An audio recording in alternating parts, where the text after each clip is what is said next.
Dia 17 de novembro, Santa Isabel da Hungria. A vida de Santa Isabel foi breve, mas cheia de encanto. Tinha apenas 24 anos quando morreu. Casou aos 14 com o Duque de Turíngia. 4 anos depois da morte, já era declarada santa. Esta curta existência tão apressada foi, no entanto, repleta de acontecimentos e plenamente vivida. Isabel era filha do rei André da Hungria, onde nasceu em 1207, seguindo os costumes dos tempos em que muitas vezes acordos políticos entre nações se consolidavam através de casamentos. O pai prometeu Isabel em casamento ao filho do Duque de Turíngia, região no centro da Alemanha. A menina foi para a corte de Turíngia, onde foi educada até à idade exigida para as núpcias, 14 anos, quando contraiu oficialmente casamento com o Duque Ludovico. No país estrangeiro, perseguida pela aversão da sogra ciumenta do carinho de seu esposo, a vida de Isabel não foi fácil na corte de Turíngia. Mas ela, dedicada por completo à prática da caridade, encontrava-se num plano muito superior a estas misérias humanas e passou à história como rainha de extraordinária caridade. A lenda transformou em poesia sua carinhosa e generosa dedicação aos pobres no confronto com a hostilidade doméstica insuflada pela sogra.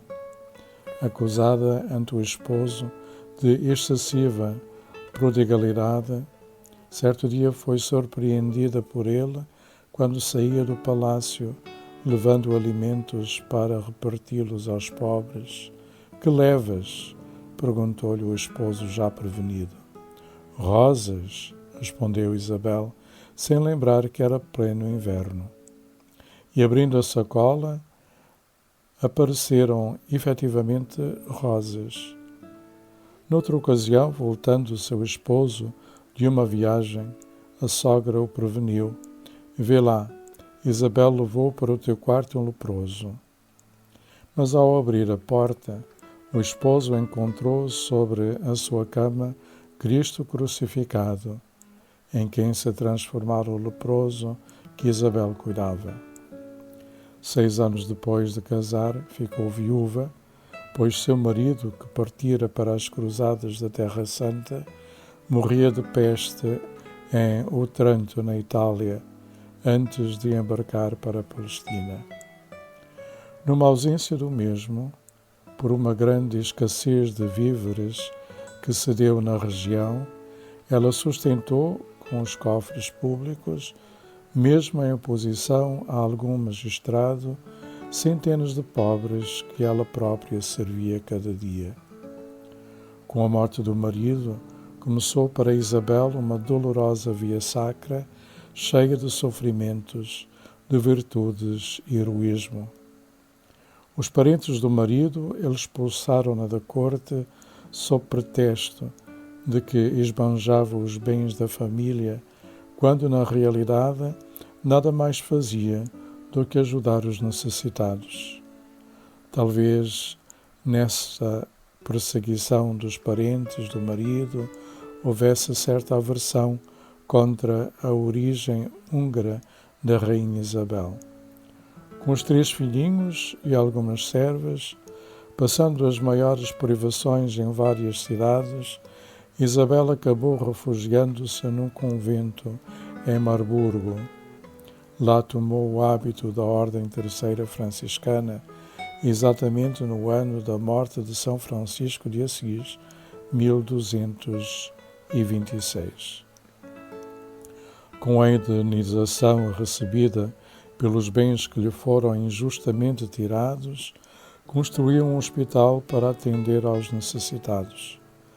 Apesar da insistência do pai para que voltasse à corte da Hungria, Isabel preferiu palmilhar o caminho que a providência lhe traçara, cuidando com carinho de seus filhinhos órfãos e dedicando-se ao serviço dos pobres e doentes.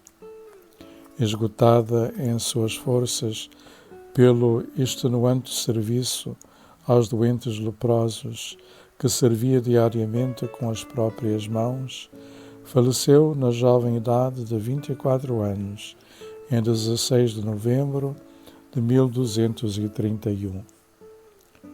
Os numerosos milagres que se verificaram sobre seu túmulo fizeram apressar o processo de canonização que se deu em 1235. Seu culto tornou-se muito popular em toda a Europa.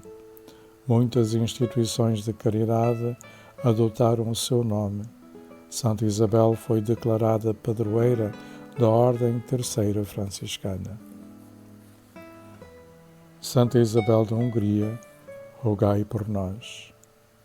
E que a bênção de Deus Todo-Poderoso, Pai, Filho e Espírito Santo, desça sobre todos vós e permaneça para sempre.